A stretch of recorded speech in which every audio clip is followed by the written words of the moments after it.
गांधीनगर दक्षिण विभाग विधानसभा से भारतीय जनता पार्टी के यशस्वी उम्मीदवार भाई शंभूजी ठाकुर, लोकसभा में मेरी सहयोगिनी गुजरात की सांसद बहन जयश्री पटेल, भारतीय जनता पार्टी के राष्ट्रीय सचिव भाई श्याम जाजू,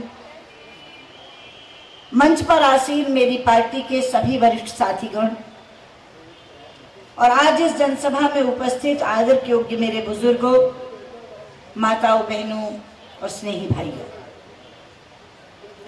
गुजरात विधानसभा में 182 सीटें हैं,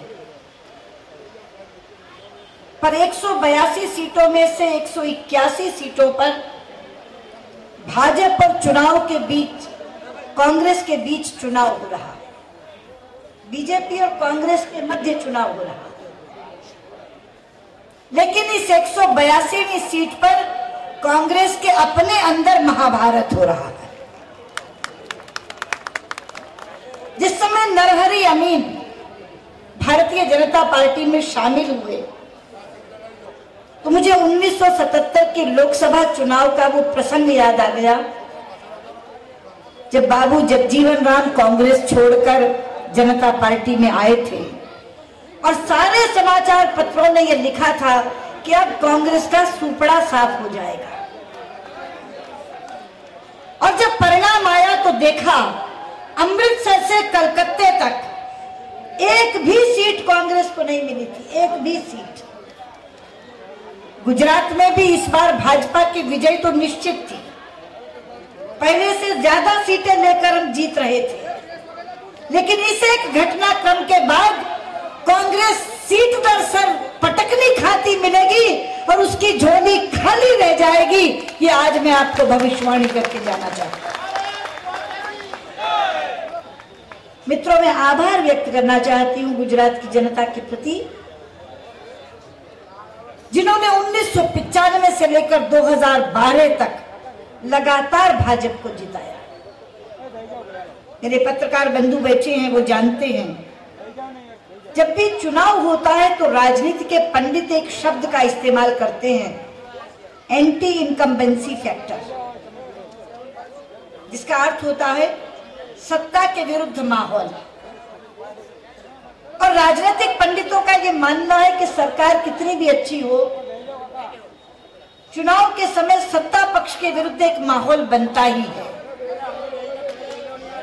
लेकिन मैं गर्व से माथा ऊंचा करके कहना चाहती हूं कि भाई नरेंद्र मोदी ने यह साबित कर दिया कि अगर सरकार जनता के हित में चलाई जाए और शासन ईमानदारी से किया जाए तो एंटी इनकम्बेंसी फैक्टर नाम की कोई चीज सरकार के विरुद्ध नहीं बनती।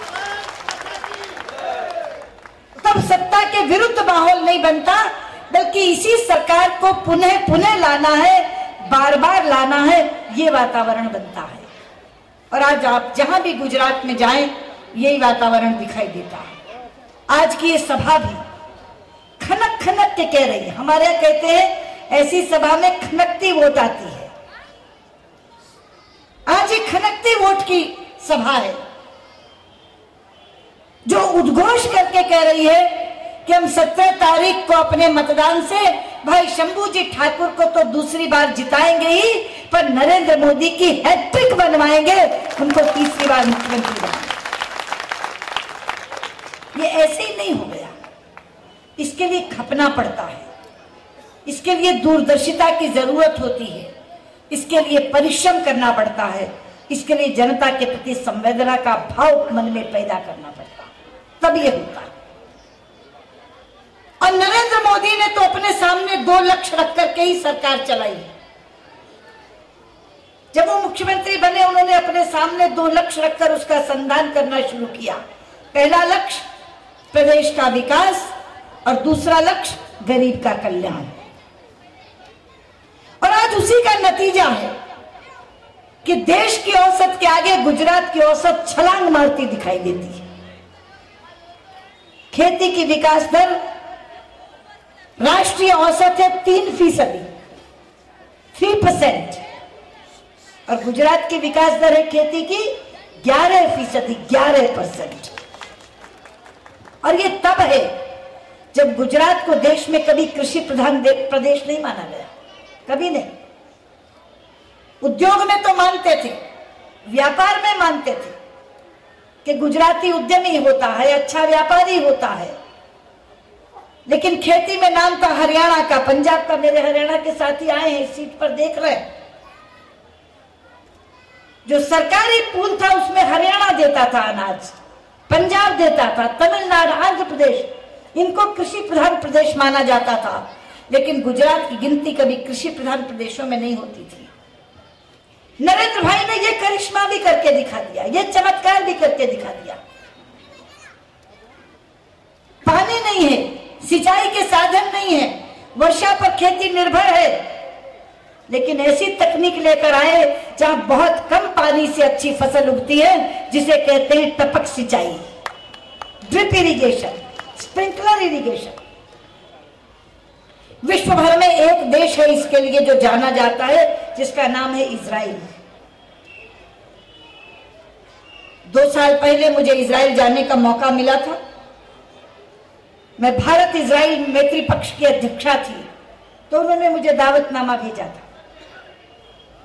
3 दिन के मेरे कार्यक्रम में ड्रिप इरिगेशन का फार्म हाउस देखना भी शामिल था। जब उन्होंने अपना फार्म दिखाया तो बहुत छोटा सा फार्म था, इस मंच जितना होगा, इस मंच जितना। नीचे एक कतार बंद गोभी की लगी थी, कैबेज की, और ऊपर तार के ऊपर स्ट्रॉबेरी लगी थी। बहुत कम पानी में इतनी बड़ी बड़ी बंद गोभी और बहुत सुंदर खूबसूरत स्ट्रॉबेरी थी। तो मैंने कहा मगर ये कोई खेत है, हमारे यहाँ तो इतना बड़ा कमरा होता है। तो मैंने कहा मुझे कोई बड़ा फार्म हाउस दिखाइए। तो उन्होंने कहा कि मैडम समय बहुत कम है आपके पास, कार्यक्रम बहुत ज्यादा है, बड़ा फार्म हाउस देखना हो तो अपने गुजरात में जाके देख लेना, वो इजराइल से आगे निकल गया है टपक सिंचाई। मैं हैरान होकर देख रही थी उस अधिकारी को। वो इजराइल के विदेश विभाग का अधिकारी था और उसने कहा कि अब तो इजराइल से तुलना होती है गुजरात की। फिर मैंने उससे कहा कि अच्छा वो फैक्ट्री दिखाओगे जहां ये चिप बनता है, टपक सिंचाई होती कैसे है? एक पाइप के अंदर एक चिप लगता है मित्रों, जो ये बताता है कि इस पौधे को कितना पानी चाहिए, और उसे उतना ही पानी मिलता है। इसीलिए ना ज्यादा पानी से पौधा गलता है, ना कम पानी से पौधा सूखता है। पर्याप्त मात्रा में पानी पाकर वो बहुत सुंदर फसल देता है। तो वो चिप बनाने की फैक्ट्री, उस पाइप में जो चिप लगती है, वो मुझे देखनी थी। तो उन्होंने कहा समय कम है, आप 5 मिनट बस फैक्ट्री के अंदर जाइए और बाहर आ जाइए, क्योंकि ये फैक्ट्री भी गुजरात में नरेंद्र मोदी ने लगवा दी है। ये फैक्ट्री को देखना हो तो जाके गुजरात में देख लीजिए। और मुझे कहा कि अधिकारी भी वही है जो 3 बरस अहमदाबाद और उसके बाद गुजरात में रहकर आया है और ये फैक्ट्री वहां लगा के आया। मेरा माथा गर्व से ऊंचा हो गया। इजराइल में बैठकर मैं गुजरात की प्रशंसा सुन रही थी। वापस लौटकर मैंने नरेंद्र भाई से बात की, उन्हें एक घटना बताई और मैंने कहा आपने फैक्ट्री लगवा ली, क्या इतना रकबा है आपके पास टपक सिंचाई के लिए? तो उन्होंने मुझे जो आंकड़ा दिया मैं सुनकर अवाक रह गई।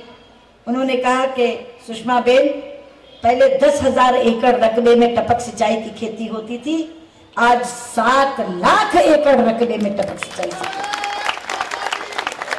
10,000 से 7 लाख, इतनी लंबी छलांग आपने लगा दी। इतनी लंबी छलांग तो न पहले किसी ने लगाई, ना आगे कोई लगा सकता। 70 गुना रकबा आप टपक सिंचाई में ले आए। यही कारण है मित्रों, यही वो चमत्कार की वजह है कि गुजरात की खेती की विकास दर राष्ट्रीय औसत से 8% और बढ़ गई।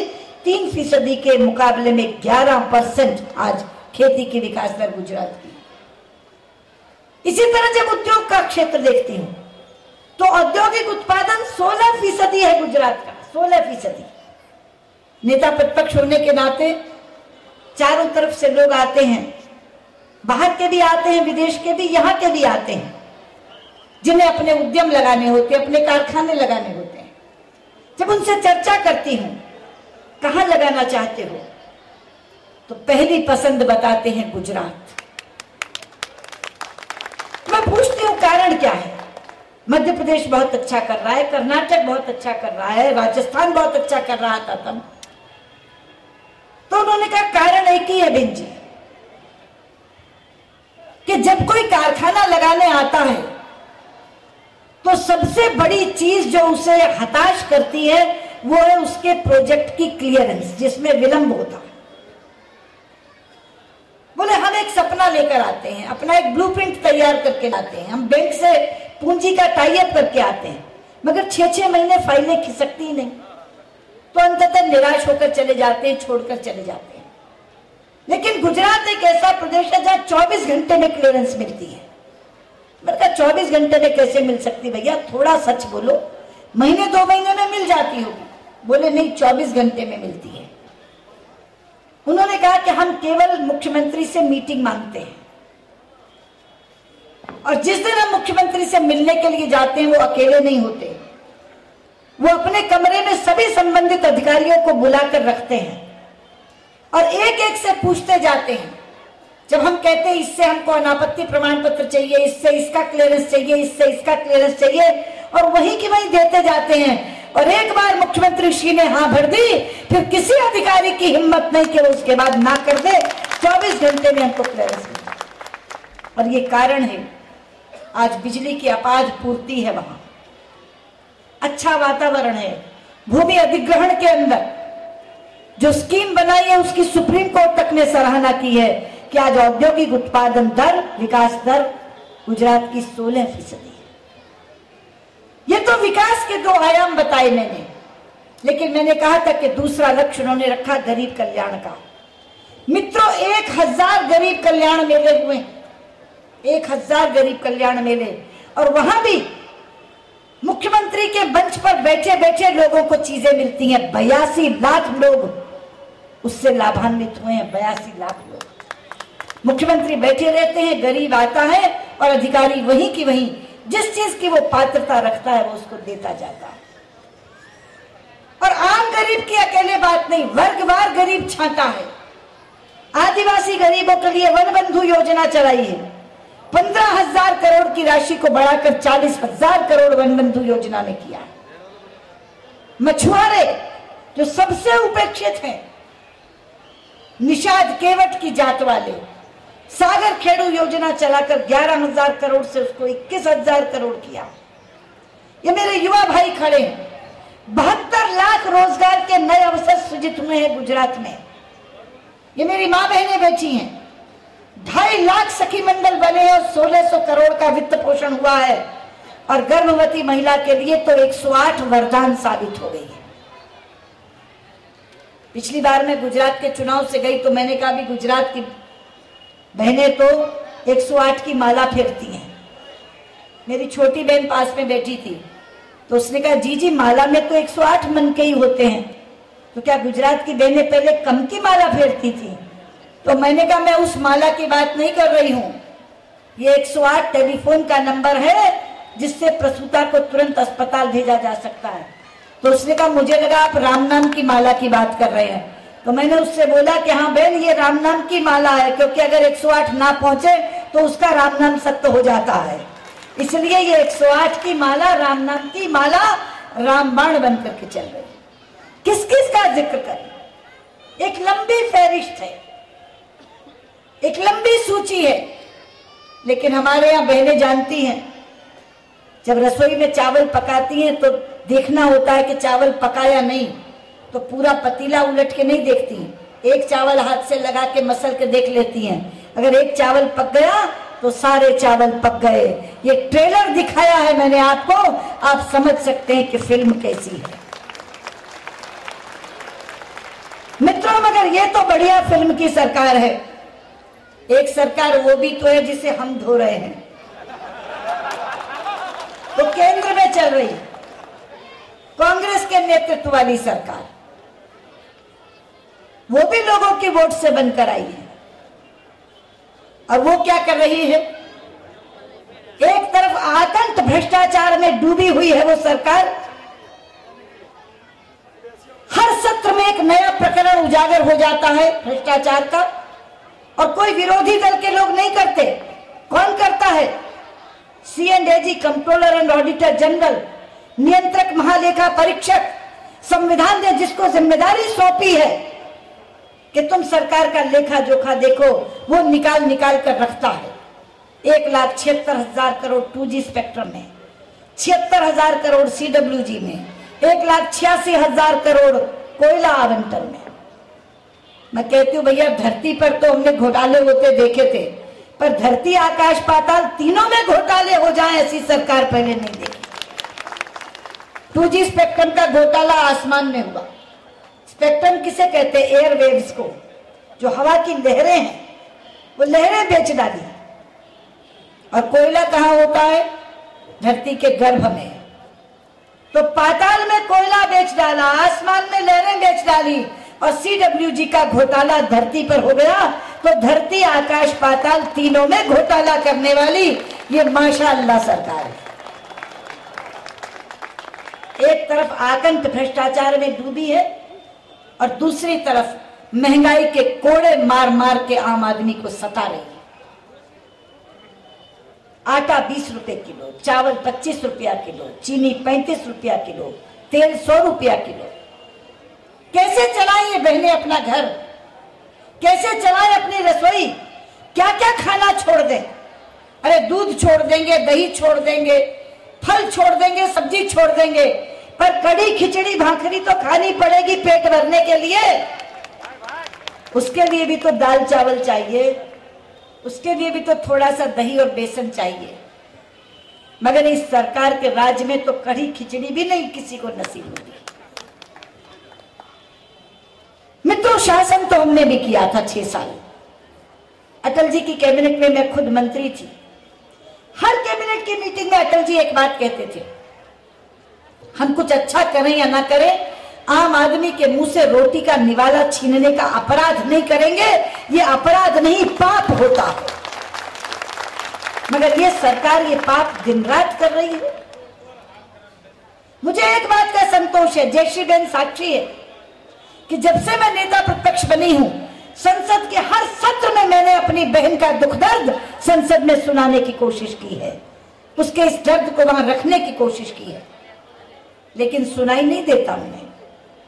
मैंने तो एक बार कहा था कि दिल्ली के शासकों की कान और आंख नीचे हुए हैं, इन्हें सुनाई नहीं देता। बंबई वालों को, जो फिल्म की नगरी है, उनको सुनाई दे गया।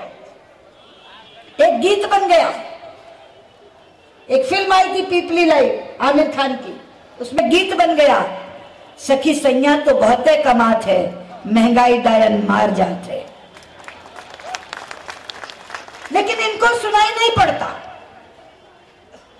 ये आंखें मीच कर और कान भींच कर राज कर रहे हैं। अभी दाल चावल चीनी तेल से छुटकारा नहीं मिला था, ऊपर LPG और आमरी। गैस का सिलेंडर 390 रुपए का, मगर केवल 6, और 6 के बाद लेने हो तो 900 रुपए में खरीदो। मुझे बताइए, 5 जन की रसोई क्या एक साल में 6 सिलेंडर से चल सकती है? और अभी 5 दिन पहले प्रश्नकाल के दौरान एक सवाल आया, तो मैंने ये सवाल किया मंत्री से, और मैंने कहा कि आपको ये कोहराम सुनाई नहीं दे रहा, लेकिन मैं आपसे कहना चाहती हूं कि सदन की भावनाओं को देखते हुए आप इस निर्णय को वापस करिए। तो मंत्री ने जवाब दिया, सुषमा जी, अगर हम ये निर्णय वापस करेंगे तो 36,000 करोड़ की सब्सिडी देनी पड़ेगी। तो मैंने कहा, तुम्हारे मंत्री खड़े खड़े 1,76,000 करोड़ खा जाते हैं, तब आपको पता नहीं चलता, गरीब के 36,000 करोड़ आपको दुखते हैं। प्रधानमंत्री से बात करो तो कहते हैं कि कहां से लाएं पैसे? पैसे पेड़ पे थोड़ी उगते हैं। पैसे पेड़ पे तो नहीं उगते मनमोहन सिंह जी, पैसे तो कांग्रेस मंत्रियों की जेब में दिखते हैं। पैसे पेड़ पे कहां उगते हैं? और अभी महंगाई की मार से बचे नहीं थे कि ऊपर आ गई FDI। अभी 4 दिन बहस हुई, 2 दिन लोकसभा में और 2 दिन राज्यसभा में। आपने देखा कि जो लोग सरकार से पूंजी नहीं मांगते एक पैसे की, अपना रोजगार स्वयं चलाते हैं, बच्चा कम पढ़ा लिखा भी हो तो माँ बाप कहते हैं थोड़ी पूंजी लगा के इसकी दुकान करा दो, 2 वक्त की रोटी तो खा लेगा। बच्चा अपंग हो, विकलांग हो तो कहते हैं और कोई काम नहीं कर सकता, दुकान करा दो। 4 करोड़ लोग सीधे लगे हैं दुकान से और 20 करोड़ लोग की रोटी उन दुकानों से चलती है। 20 करोड़ लोगों की, उनकी रोजी रोटी खत्म करने के लिए ये एफडीआई लेकर आए। मैंने तो संसद में खड़े होकर कहा कि हम विदेशी पूंजी के सच खिलाफ नहीं है। प्रधानमंत्री जी, अगर आप चाहो तो मैं आपके साथ चल करके विश्व के निवेशकों से बात करने को तैयार हूं कि आप आइए, भारत में विदेशी पूंजी लगाइए, मगर कहां लगाइए? लगाइए पुल पुलिया में, लगाइए सड़कों में, लगाइए बिजली में, लगाइए बंदरगाहों में, लगाइए एयरपोर्ट्स में। लेकिन भैया दाल चावल तो हमें बेचने आते हैं, वो तो हमारे लिए छोड़ दो। बरसों से बेचा और आगे भी बेच लेंगे। मेरा गुजराती भाई यहां से जाकर के आसाम में बेच रहा है, मेरे हरियाणा का भिवानी का लड़का जाकर आसनसोल में बेच रहा है। लेकिन ये दाल चावल के पीछे क्यों पड़े हो? बड़ी चीजों में आओ जहां तकनीक चाहिए। दाल चावल बेचने की तकनीक हमें आती है, लेकिन नहीं, वो तो अडिग है। संख्या हो या ना हो, वोट की संख्या जुटा ली मित्रों, लेकिन नैतिकता के रूप में संख्या नहीं जुटा पाए। लोकसभा में भी जो भाषण हुए, 282 लोगों के भाषण खिलाफ हुए, 224 लोगों के भाषण पक्ष में हुए। अगर सोच के अनुसार और भाषण के अनुसार वोट होता तो कम से कम नहीं 60-70 वोटों से सरकार हारती है। लेकिन क्या करें, उनको 2 लोग ऐसे मिले हुए हैं क्योंकि सबसे बड़ा सहयोगी दल तो उनका सीबीआई है, वो अपने आप संख्या जुटवा देता है। उनके कुछ लोग भाषण हमारे साथ करते हैं, वोट उनके साथ करते हैं, और ऐसे ही लोगों ने उनको वोट जितवा दिया। लेकिन एक बात पता नहीं आपने देखी कि नहीं देखी, बहुमत नहीं जुटा पाई सरकार। 543 सीटों की लोकसभा में 272 से साधारण बहुमत बनता है मित्रों। पिछले 3 बार से इस सरकार को हम अल्पमत में दिखा रहे हैं।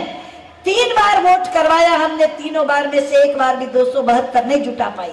आपको याद होगा एक बार लोकपाल का वोट हुआ था, संविधान संशोधन, तब भी ये वो तो संशोधन गिर भी गया था क्योंकि 2/3 बहुमत चाहिए, लेकिन 272 नहीं जुटा पाई थी ये सरकार।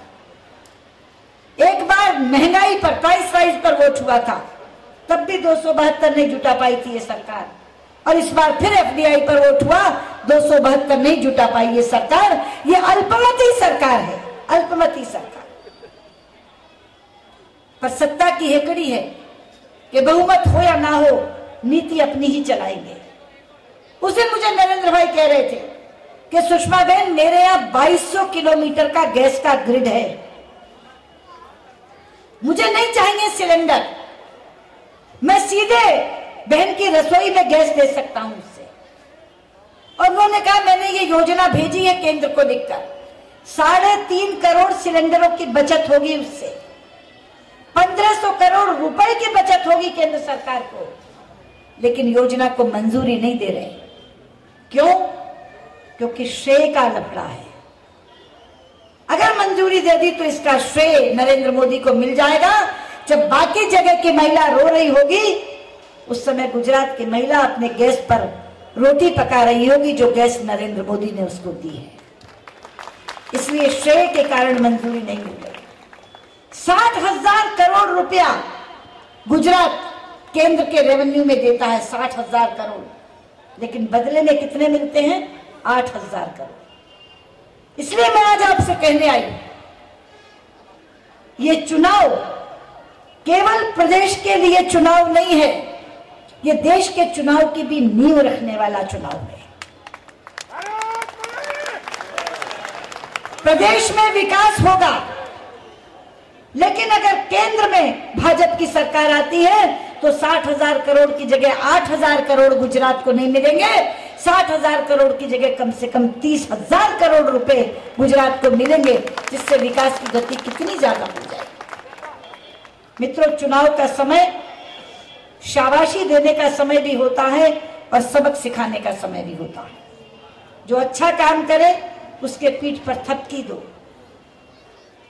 और जो जनहित में काम न करे उसे सबक सिखाओ। और ये तो इतनी बड़ी खूबसूरती है लोकतंत्र की कि अभी 1 साल बाद दोबारा चुनाव होने वाले हैं लोकसभा के।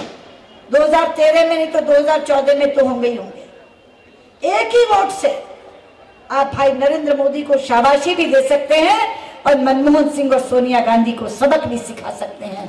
इसीलिए आपसे कहने आई हूं, बहुत सज्जन उम्मीदवार मिला है आपको, बहुत शरीफ, वर्तमान में भी धारा सभ्य है, लेकिन किसी तरह की कोई हेकड़ी नहीं है। प्यारे प्यारे कहकर आपको बात करता है वो आदमी। इतना सभ्य, ईमानदार और सज्जन व्यक्ति।